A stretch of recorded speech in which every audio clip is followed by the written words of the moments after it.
جب لوگ پلٹ کے آ جاتے ہیں تو 2 فرشتے آتے ہیں، منکر نکیر ان کے نام ہیں، اور وہ اس کو بٹھا دیتے ہیں اور بٹھا کر کے اس سے 3 سوال پوچھتے ہیں۔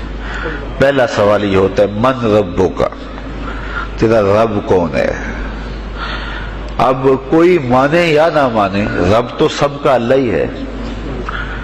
اگر کوئی انکار بھی کرے تو اس کے باوجود اس کا رب کون ہے؟ اس کا رب اللہ ہے۔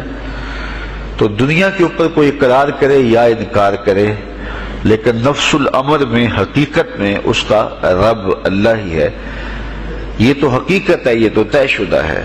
لیکن جو عقیدہ دنیا پہ رہا ہوگا وہی عقیدہ اس کے لہجے میں آئے گا۔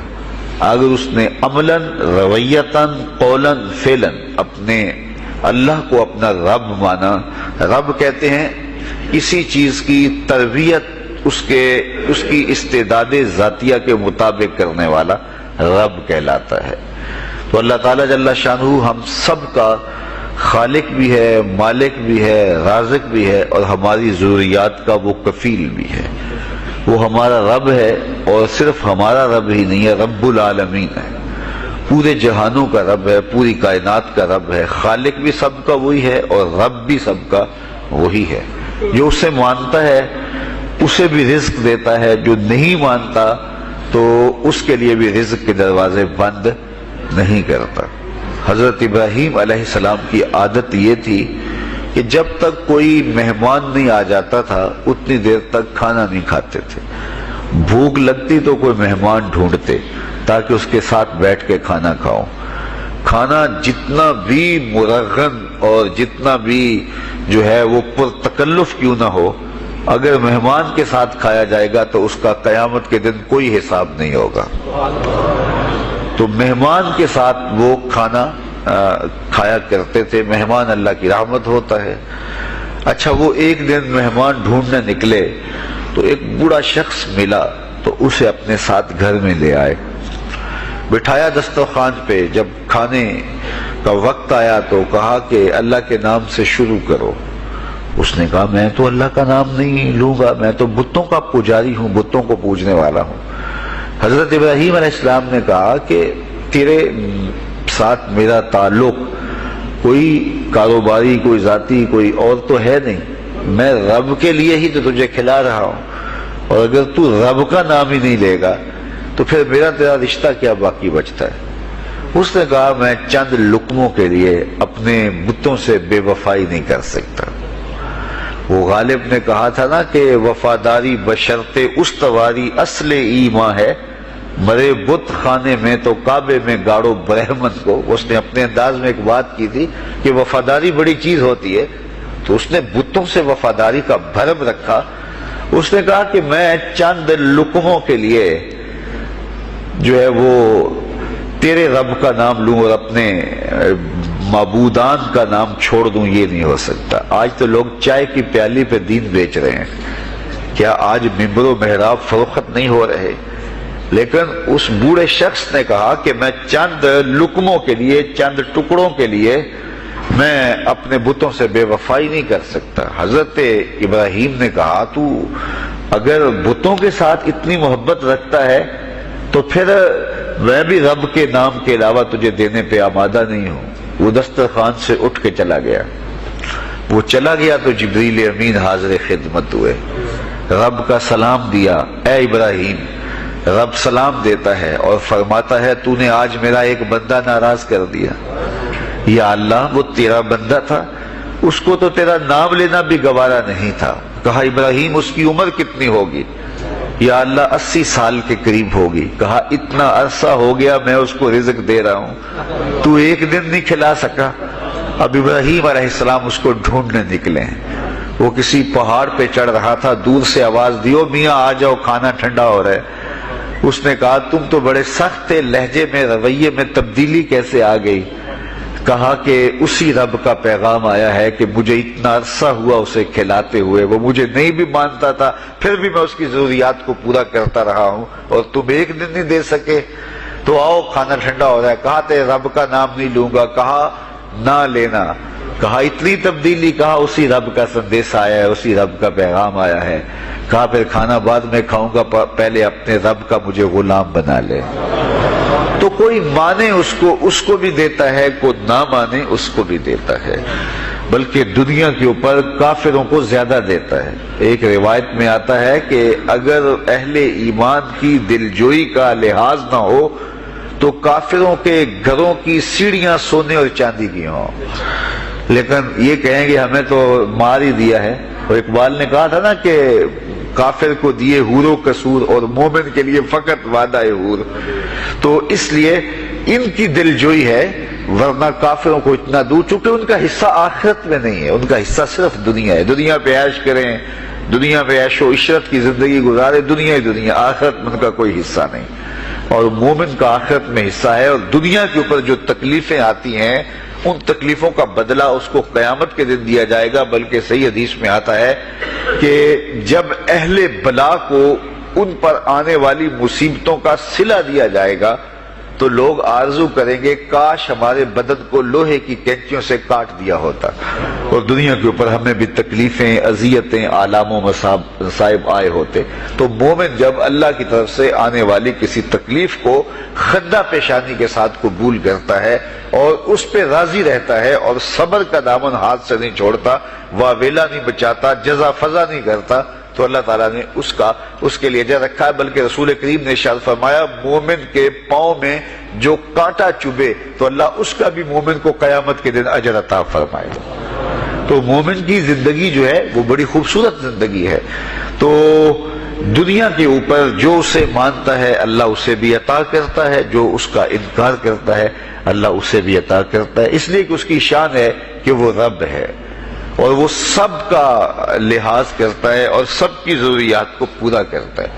پھر ہر شخص کی ضروریات الگ الگ ہیں، میری ضرورت الگ ہے، آپ کی کوئی اور ضرورت ہوگی، اور سب کی ضرورت کا اس نے لحاظ رکھا ہوا ہے۔ پھر بہائم کی، چوپایوں کی، حشرات الارض کی، پرندوں کی مختلف ضروریات ہیں۔ اڑنے والوں پرندوں کی ضروریات الگ ہے، پانی کے جانوروں کی ضروریات الگ ہے، اس طرح حشرات الارض کی ضروریات الگ ہیں اور درندوں کی ضروریات الگ ہیں۔ یہاں تو ہم ایک آدھ کلو گوشت ہو تو گھر کے سارے افراد اس سے گزارا کر لیتے ہیں، لیکن شیر کو اور چیتے کو جو ہے وہ منوں کے حساب سے روزانہ چاہیے، رب ان کو روزانہ فراہم کرتا ہے۔ یہ پنساری کے پاس جائیں، اگر آپ کو ڈاکٹر یا حکیم لکھ دے کہ یہ آپ کو خالص سچے موتی چاہیے، اس کی کوئی چیز آپ کو بنا کے دیں گے تو آپ ہزاروں لاکھوں روپے خرچ کرتے ہیں، پھر بھی بعض کا اعتماد نہیں ہوتا کہ یہ بالکل 1 نمبر ہے یا 2 نمبر۔ تو رتی ماشی اور تولوں کے اندر آپ ان کو خریدتے ہیں اور وہ بھی آپ کو گمان ہوتا ہے کہ پتہ نہیں خالص ہیں یا ناخالص، لیکن دنیا کے اوپر لاکھوں کروڑوں پرندے پائے جاتے ہیں، جانور پائے جاتے ہیں، ہنس، اور وہ کھاتا ہی سچے موتی ہے۔ صبح کو بھی، شام کو بھی، دوپہر کو بھی اللہ سب کو پیٹ بھر کے کھانے کے لیے عطا فرماتا ہے۔ تو جس کی جو ضرورت ہے وہ رب ہے، اس ضرورت کو پورا کرتا ہے۔ تو ہم اگر اللہ تعالیٰ کو رب مان لیں حقیقی معنوں کے اندر تو ہماری زندگی کی پریشانیاں، ہماری زندگی کے دکھ مٹ جاتے ہیں۔ مصیبتیں اس وقت آتی ہیں اور اس وقت پریشانی لگی رہتی ہے، دھڑکا لگا رہتا ہے کہ جب انسان جو ہے وہ سمجھتا ہے کہ میں ہی جو ہے وہ کچھ کرنے والا ہوں۔ وَمَا مِن دَابَّةٍ فِي الْأَرْضِ إِلَّا عَلَى اللَّهِ رِزْقُهَا، زمین پر چلنے والی، ریگنے والی کوئی چیز نہیں جس کا رزق اللہ کے ذمہ کرم پہ نہ ہو۔ تو جب انسان اس عقیدے کو اپنی روح میں، اپنے باطن میں اتار لیتا ہے تو پھر اس کی زندگی سوکھی ہو جاتی ہے کہ وہ میرا خالق بھی ہے اور وہ میرا رب بھی ہے۔ اور یہ یقین انسان کی زندگی کے اندر اعتماد، روشنیاں اور توکل بھر دیتا ہے۔ بلکہ ایک حدیث میں آیا کہ جس طرح توکل کرنے کا حق ہے اگر وہ تم ادا کرو تو اللہ تمہیں ایسے رزق عطا فرمائے جس طرح پرندوں کو عطا فرماتا ہے۔ وہ جب صبح نکلتے ہیں تو ان کے پیٹ خالی ہوتے ہیں اور انہیں پتہ نہیں ہوتا کہ کہاں سے رزق مل رہا ہے، اور جب وہ شام کو آتے ہیں تو ان کا پیٹ بھرا ہوا ہوتا ہے۔ بند توکل، پنچھی اڑ دے، خرچ نہ پلے زیرا ہو، سلطان باہو فرماتے ہیں کہ انہیں کوئی نہیں پتا ہوتا کہ فلاں جگہ پہ جانا ہے، لیکن کبھی ایسا نہیں ہوا کہ وہ بھوک سے مر گئے ہوں اور انہیں کچھ ملا نہ ہو، تو وہ خالی پیٹ کبھی نہیں آتے، وہ اللہ تعالیٰ ان کو رزق نصیب فرماتا ہے، وہ سب کا رب ہے۔ تو اگر ہم اپنے رویے سے، اپنے عمل سے، اپنے عقیدے سے واقعی اللہ کو رب مانتے ہیں، تو پھر قبر میں جب سوال ہوگا من ربو کا، تیرا رب کون ہے، تو پھر کبھی بھی جواب دیتے جھجک محسوس نہیں ہوگی۔ بندہ عرض کرے گا رب اللہ، میرا رب اللہ ہے اور میں اسی کو اپنا رب مانتا ہوں، میری ضروریات کی کفالت بھی اسی کے ذمہ کرم پہ، اور میرا تیقن، میرا یقین کہ وہ میرا رب ہے۔ یہ پہلا سوال ہوگا۔ دوسرا سوال قبر میں ہوگا، اور وہ یہ ہوگا کہ ما دینوں کا، تیرا دین کون سا ہے؟ مختلف ادیان دنیا کے اوپر موجود ہیں، لیکن اسلام کے بعد اب کسی اور دین کو قبول نہیں کیا جائے گا۔ ارشاد فرمایا کہ اللہ تعالیٰ اسلام کے علاوہ کسی اور دین کو قبول نہیں کرے گا۔ تو یہ اگر میں اپنے عمل سے، اپنے رویے سے، اپنے طرز زندگی سے، اپنے انداز معاشرت سے اسلام کو اپنے اوپر غالب کر لیا، تو پھر قبر میں جواب دیتے ہوئے کوئی جھجک محسوس نہیں ہوگی۔ بندہ عرض کرے گا کہ دینی الاسلام، میرا دین اسلام ہے، میرا طرز زندگی، میرا انداز معاشرت، میرا سبھی کچھ اسلام کی مطابقت میں تھا، اور میں اسی کو اپنا دین مانتا ہوں، صرف زبان سے نہیں، اپنے رویے سے بھی، اپنے طرز زندگی سے بھی، اپنے انداز معاشرت سے بھی۔ تو یہ جو ہم اسلام کے دائرے میں داخل ہوتے ہیں اور ہم اپنے دین کو اسلام قرار دیتے ہیں، تو دین انسان کی زندگی کے تمام شعبوں پر حاوی ہوتا ہے، اور اس کا طرز زندگی، اس کا انداز معاشرت اس کی مطابقت میں ہونا چاہیے۔ تو قبر میں یہ سوال پوچھا جائے گا کہ تیرا دین کیا ہے، باوجود کہ اللہ تعالیٰ جل شانہ کو پتہ ہے کہ اس کا دین کیا تھا، اللہ کو پتہ ہے کہ یہ کس کو رب مانتا تھا، لیکن قبر میں یہ سارا سلسلہ ہوگا، اور صحیح احادیث کے اندر ان سوالوں کا تذکر آیا ہے کہ یہ سوال پوچھے جائیں گے کہ تیرا دین کیا ہے۔ اب اس نے اگر اپنا طرز زندگی، اپنا انداز معاشرت اسلام کی مطابقت میں رکھا ہوگا، اور دین کو اس نے دین سمجھا ہوگا، اسلام کو ہی اپنا دین عملاً، رویتاً، ہر خوشی غمی کے موقع پہ اس نے اسلام کو ہی ترجیح دی ہوگی، تو پھر اس کو کوئی جھجک نہیں ہوگی جواب دیتے ہوئے کہ میرا دین اسلام ہے، میرے شب و روز، میری زندگی کے نشیب و فراز، میری زندگی کی کا گوشہ جو ہے وہ اسلام کی مطابقت میں گزرتا تھا۔ تو پھر وہ سیدھا سیدھا جواب دے گا دینی الاسلام۔ اس لیے ہمیں اس سوال کی تیاری بھی کرنی چاہیے کہ ہماری نجی زندگی ہو یا ہماری اجتماعی زندگی ہو، ہماری گھریلو زندگی ہو یا ہماری معاشرتی زندگی ہو، ہماری ذاتی زندگی ہو یا ہماری سیاسی زندگی ہو، ہماری جس طرح کی بھی زندگی کے جو بھی شعبہ جات ہیں، سب میں ہم دین کو غالب کریں۔ ہم صرف مسلح کے مسلمان نہ بنیں کہ 5 نمازیں پڑھ لیں اور ہم کہتے ہیں مسلمان ہیں، روزے رکھ لیے، تراویح پڑھ لی، اور ہم نے جو ہے وہ زکوٰۃ دے دی اور حج کر لیا، تو اس سے ہم مطمئن ہو گئے کہ ہم مسلمان ہیں۔ اسلام ایک مکمل اور اکمل اور کامل ضابطہ حیات ہے، اپنے ماننے والوں کو زندگی گزارنے کا پورا اسلوب اور مکمل کامل رہنمائی دیتا ہے۔ ہم نے ہمسایوں کے ساتھ سلوک کیسے کرنا ہے، یہ ہمیں اسلام بتاتا ہے۔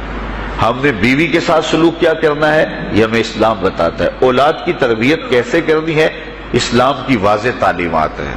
ہم نے سفر کرنا ہے تو انداز سفر کیا ہونا چاہیے، اسلام نے ہمیں بتایا۔ کاروبار کرنا ہے تو ہم جو ہے وہ کیا کاروبار کو مارکیٹ سے سیکھیں گے یا اللہ اس کے رسول سے سیکھیں گے، تو ہمیں اللہ اس کے رسول نے واضح 2 ٹوک اور سیدھے سیدھے احکام دیے ہیں کہ تم جب کاروبار کرو تو تم جو ہے وہ اس انداز کے ساتھ کاروبار کرو، کم نہیں تولنا، کم نہیں ناپنا، جھوٹی قسم نہیں کھانی، سود نہیں لینا۔ تو یہ ساری چیزیں، ملاوٹ نہیں کرنا، ایک ایک چیز جو ہے وہ اسلام نے ہمیں فراہم کی ہوئی ہے۔ تو پورا دین جو ہے جب ہم اختیار کریں گے، ہمارے رویے، ہمارا طرز زندگی، ہمارا انداز معاشرت، جب دین اسلام کے مطابق ہوگا تو قبر میں سوال کا جواب دینا ہمارے لیے کوئی مشکل نہیں ہوگا۔ اور اگر ہمارا طرز زندگی کچھ اور طرح کا ہوگا تو کیا صرف یہ کہہ دے کہ ہم مسلمان ہیں؟ یہ تو پھر ایک کافر بھی کہہ سکتا ہے کہ میرا دین اسلام ہے، ایک منافق بھی کہہ سکتا ہے کہ میرا دین اسلام ہے، لیکن ایسا نہیں ہوگا۔ جو ہماری کیفیت قلب ہوگی قبر میں اس کا جواب اس کی مطابقت میں آئے گا۔ وہاں یہ دنیا کے معاملے یا دنیا کی یادداشتیں نہیں ہوگی، وہاں کیفیت قلب کے مطابق جواب دیا جائے گا۔ یہ کافر جواب نہیں دے سکے گا کہ میرا رب اللہ ہے، کیونکہ وہ عمل سے رویے سے اس کو اپنا رب نہیں مانتا ہے، تو حقیقتاً تو اس کا رب اللہ ہے لیکن وہ یہ جواب نہیں دے پائے گا۔ اسی طرح جو شخص اپنے طرز زندگی کے اندر اسلام کو داخل نہیں کر چکا ہے اور اسلام کو اس نے اپنا ہادی رہنما نہیں بنایا ہے تو وہ قبر میں سوال کا جواب کیسے دے سکے گا کہ میرا دین اسلام ہے، چونکہ اس کا رویہ، اس کا طرز زندگی اور اس کا انداز معاشرت ایسا نہیں رہا ہوگا۔ اس لیے ہمیں اپنی زندگی کے شب و روز کو اسلامی تعلیمات کے سانچے میں مکمل اور کامل طور پہ ڈھالنا ہوگا تاکہ جب قبر میں سوال ہو تو ہم جواب دے سکیں کہ ہمارا دین اسلام ہے۔ تیسرا سوال جس پہ فیصلہ ہو جائے گا اور اس کے بعد قبر میں یا جنت کا دروازہ کھول دیا جائے گا یا جہنم کی کھڑکی کھول دی جائے گی، وہ سوال تیسرا کیا ہوگا؟ اور وہ سوال بھی عقیدے کا ہے، بلکہ بخاری شریف کی ایک روایت کے مطابق 3 سوال نہیں ہوں گے، ایک ہی سوال ہوگا اور وہ یہ تیسرا سوال ہوگا۔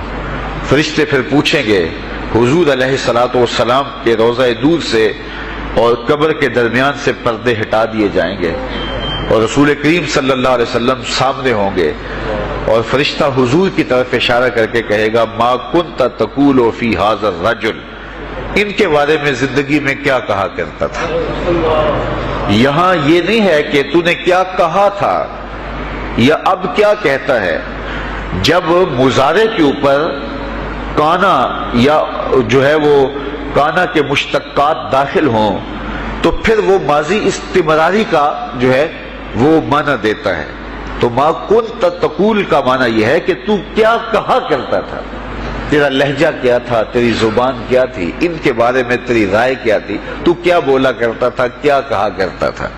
تو یہ حضور علیہ الصلوۃ والسلام سامنے ہوں گے اور یہ سوال پوچھا جائے گا۔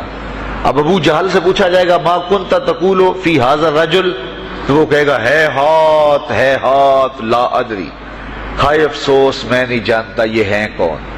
ابو لہب سے پوچھا جائے گا، وہ کہے گا ہے ہاتھ لا ادری، ہائے افسوس میں نہیں جانتا یہ کون ہے۔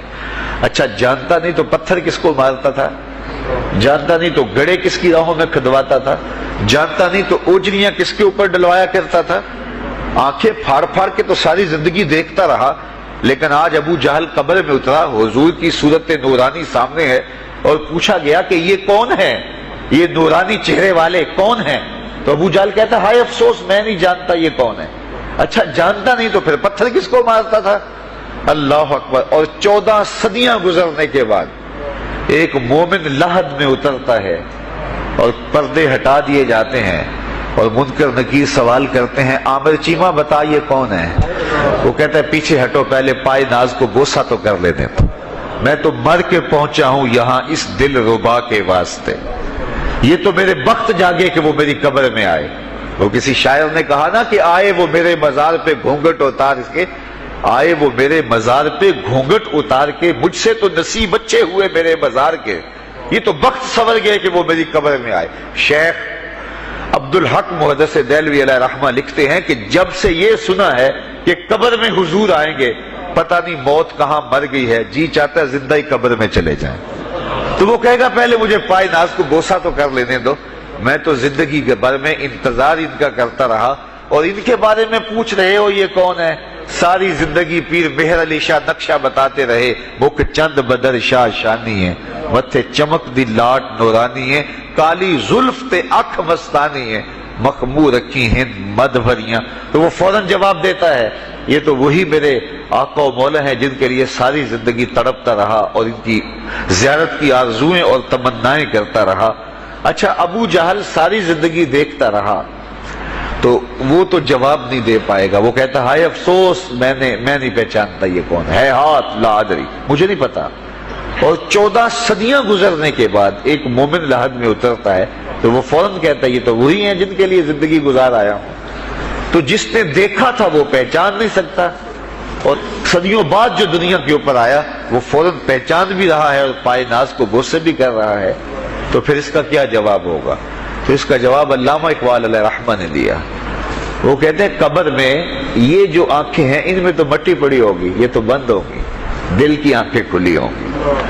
ابو جہل نے ان آنکھوں سے دیکھا تھا، یہ آنکھیں تو اب کھلی نہیں ہیں، تو ان سے وہ کیسے پہچانے گا؟ اور دل کی آنکھوں نے حضور کو دیکھا ہی نہیں تھا.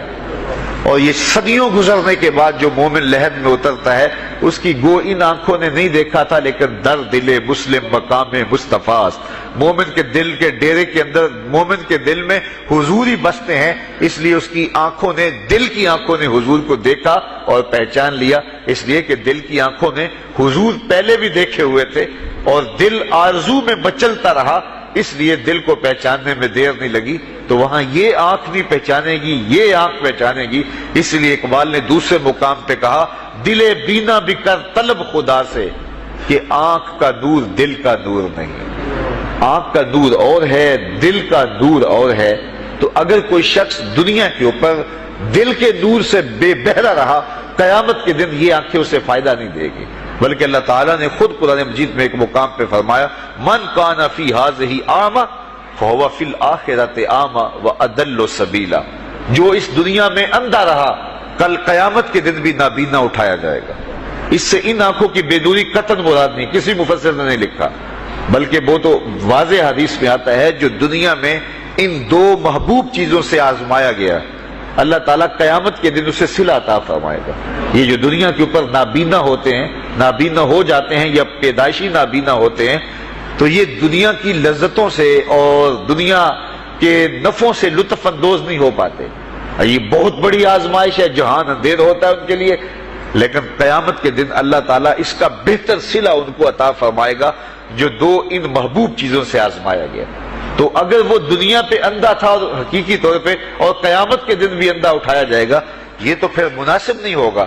تو یہ جو قرآن نے کہا جو دنیا میں اندھا رہا وہ قیامت میں بھی اندھا اٹھایا جائے گا، تو اس سے ان آنکھوں کی بے نوری قطعاً مراد نہیں ہے، اس سے دل کی بے نوری مراد ہے.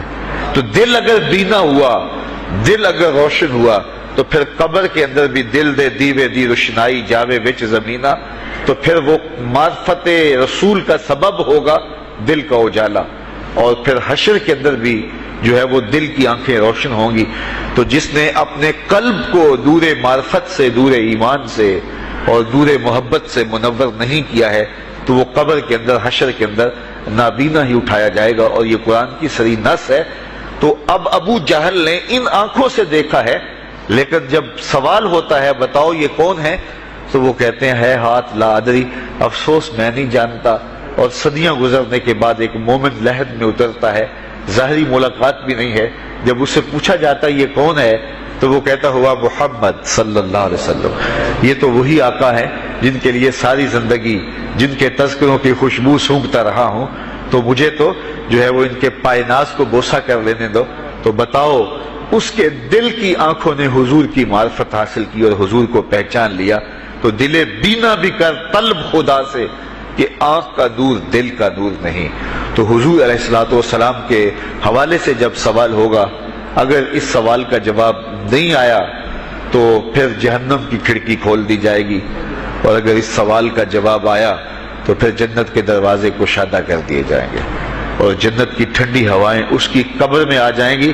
بلکہ حدیث میں آتا اسے کہا جائے گا کہ نم کنومت العروس، ایسے سو جا جس طرح دلہن سوتی ہے. اور وہاں سے لے کر کے حشر تک کا سفر جو ہے اس کے لیے بہت لمبا سفر نہیں ہوگا. وہ ایسے ہوگا کہ جو ہے وہ ایک خوبرو کے گلے سے ہار گرے گا اور وہ موتی ٹوٹ کے گر جائیں گے اور وہ اس کو چننے میں مصروف ہو جائے گا. ابھی سارے موتی چن نہیں پائے گا کہ قیامت آ جائے گی. یہ مومن کے لیے اللہ نے آسانی رکھی. 50,000 سال کا دن ہوگا یوم محشر، لیکن جو مومن ہوگا اس کے لیے حشر کا اتنا بڑا دن ایسے ہوگا جتنا عصر کا وقت ہوتا ہے. تو اتنے تھوڑے وقت میں اس کے لیے گزر جائے گا. تو یہ 3 سوال قبر میں پوچھے جانے ہیں، ہر شخص سے پوچھے جانے ہیں، مومن سے بھی پوچھے جانے ہیں اور کافر سے بھی اور منافق